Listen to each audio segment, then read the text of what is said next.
নমস্কার বন্ধুরা, ঝরা পাতা চ্যানেলে আবারও চলে আসলাম আমার খাবার নিয়ে।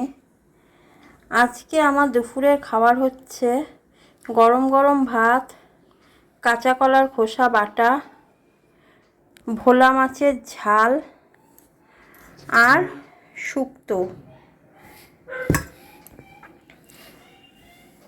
এই কাঁচা কলার খোসা বাটা আর শুক্তোটা কালকের, এটা কালকের ছিল বলে আজকে আর বেশি কিছু করিনি, শুধু মাছের ঝালটাই করে নিয়েছি। আজকে শরীরটাও খুব একটা ভালো না, সেই জন্য আর বেশি কিছু রান্না করতে পারিনি। তো যাই হোক, আমার খুব খিদে পেয়ে গেছে, এখন খেয়ে নিই।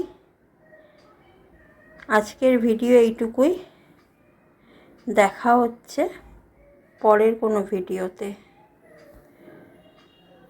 টাটা।